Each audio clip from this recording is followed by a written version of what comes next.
Hi Paige, I'm just going to show you this Brother kh836 knitting machine. It's a really easy knitting machine to use. So to use the machine, you firstly have to thread it. So there's an eyelet at the back. You thread your yarn through the eyelet. The yarn that I'm using is 3-ply yarn. This machine can take up to 4-ply yarn. It's known as a standard gauge machine. If you need to use any yarn that's thicker than 4-ply, then you'll need to use a bulky gauge machine, which takes thicker yarn. So you feed the yarn through the back eyelet and then through the tension disc here. There's a little clasp at the back of the tension disc, so make sure you thread the yarn past that clasp. And then we've got the antenna, so then I will thread it through this antenna, and there's a little eyelet at the end of the antenna. So you thread the yarn through that eyelet,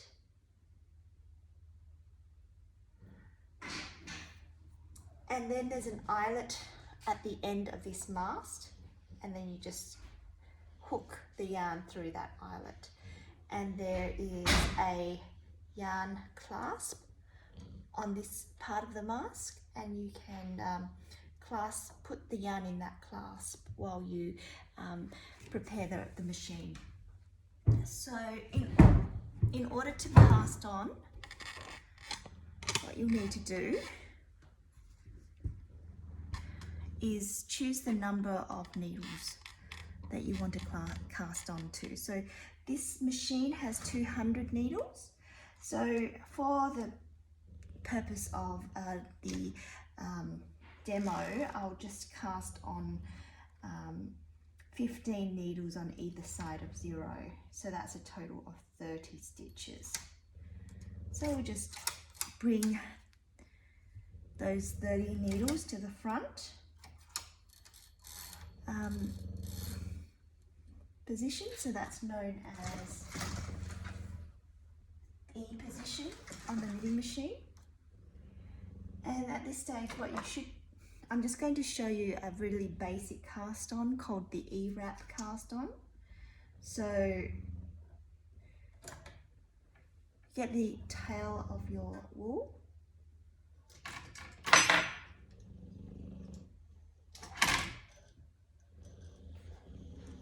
and attach a peg to the end of it to weight it down. So I'll just show you how we do the cast on. I'll just see if I can focus my camera in a little bit.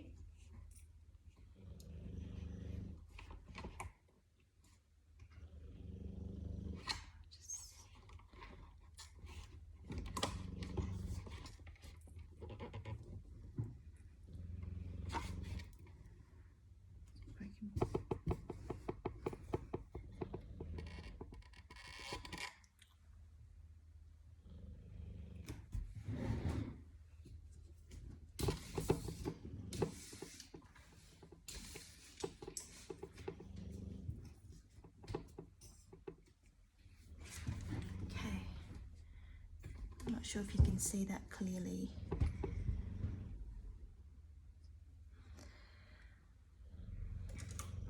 So what you need is to get the edge of the wool, the tail of the wool, sorry. Not sure if you can see that.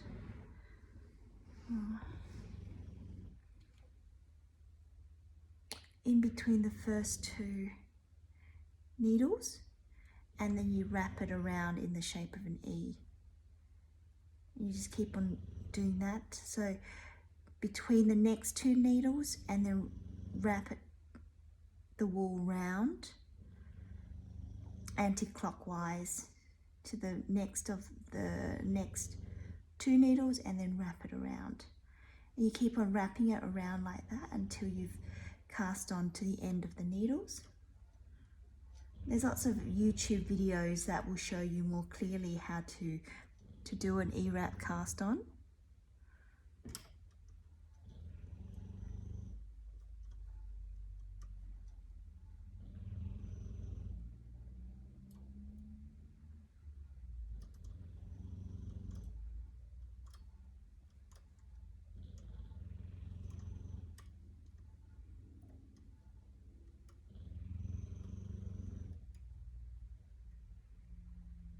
Sorry if you can hear my bulldog snoring in the background.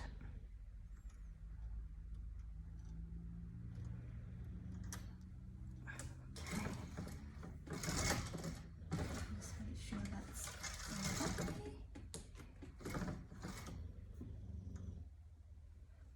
And then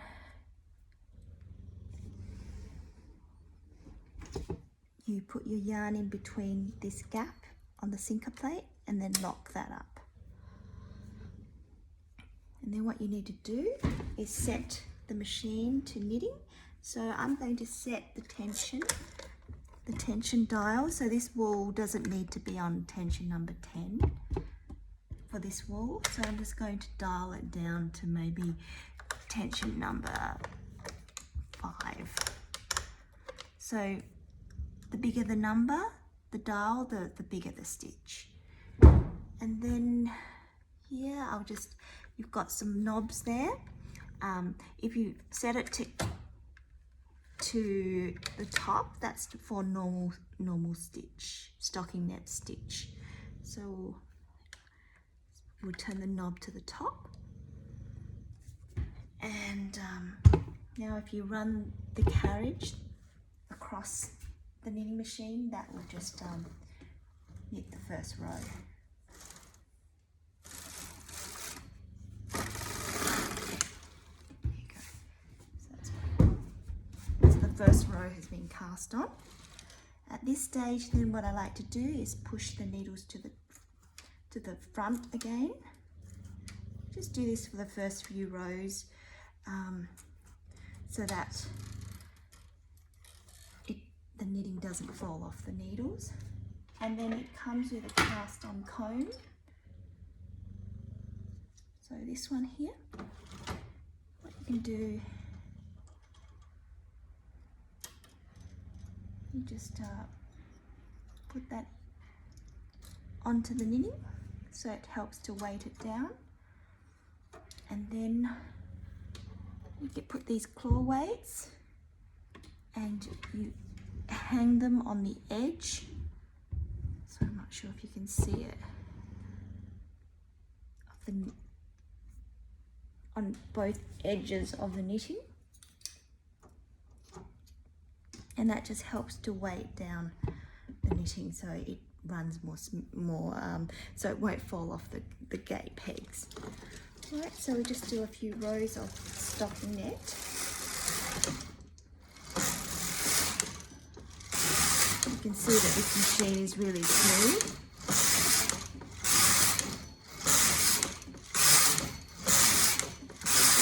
There you go. So that's the stocking net. And then to do other type, the machine also does other stitches as well. So it does ferrule, knit ferrule. So to do ferrule, you'll need a punch card.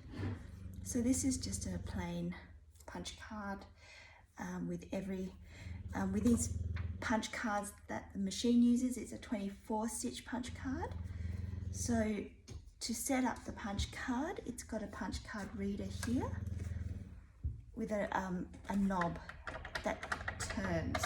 So then you feed the punch card through the punch card reader and you dial the knob anti-clockwise, and that will feed that through.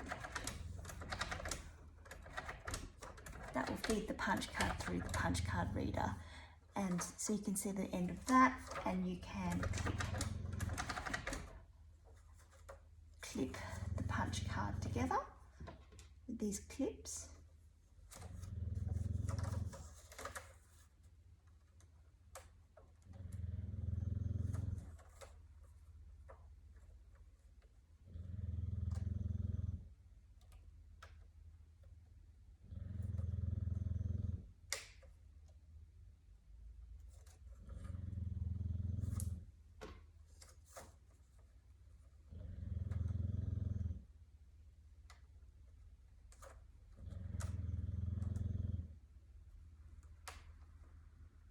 So you can clip the ends of the punch card together, so it will just keep on feeding through the punch card like that.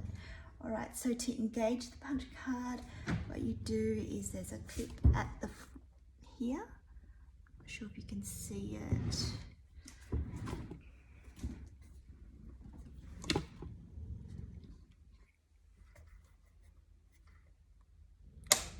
You push that knob to the front. Turn this dial to KC, and then you run,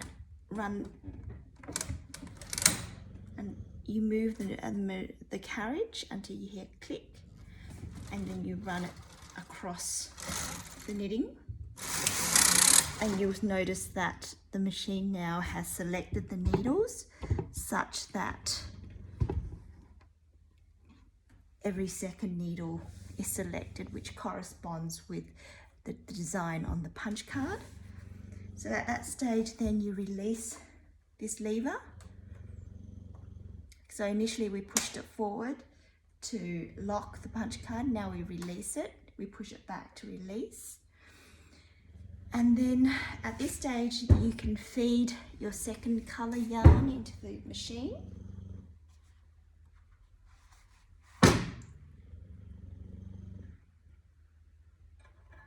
So you would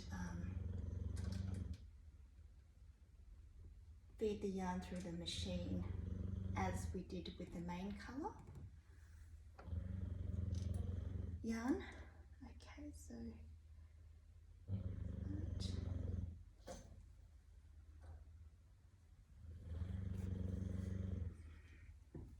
and then what you do is you would put that second colour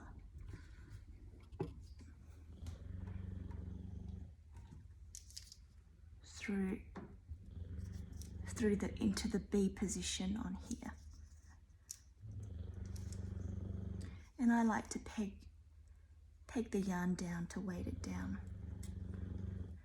and then we press this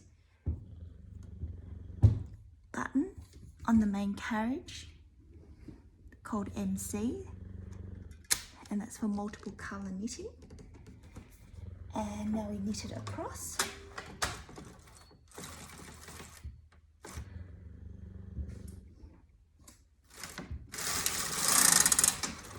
And you'll notice that the second colour has been selected.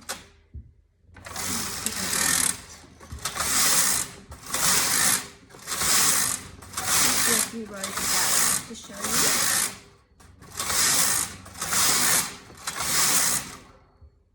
So it's doing the ferrule knitting there. And what I'll do now is I'll just do a few rows of tuck stitch. So I'll cut the second yarn off, coloured yarn off. I'll just do a few rows of tuck stitch. So for tuck stitch, it's similar to multiple colour stitching. The only difference being that you would release that button by pushing this lever to the right. That releases the button, and then you push in the two buttons that say tuck, so that you push that in. So now we'll just do a few rows of tuck stitch. Now with tuck stitch, it's important to weight the yarn. Otherwise it might fall off the gate peg, so just put more claw weights onto both sides of the knitting.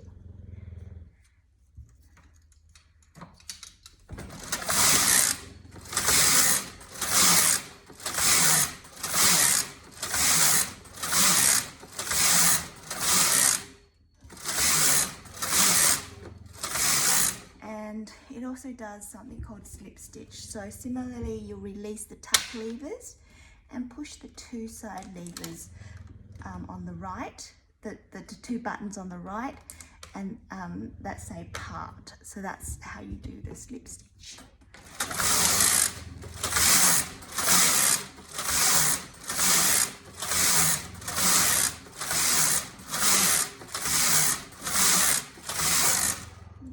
And then we'll just we'll release that, do a few more rows of stocking net.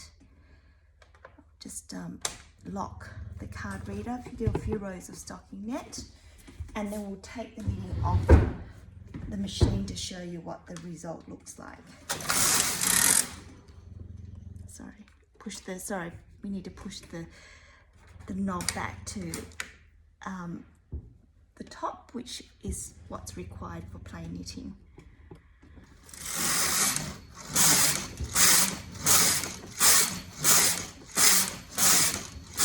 So as you can see, in that short period of time, we've done quite a bit of knitting. Take the weights off.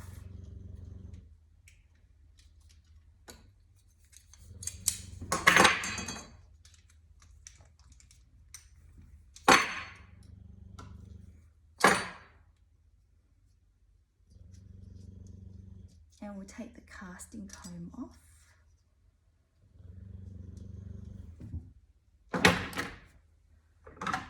Just cut the yarn.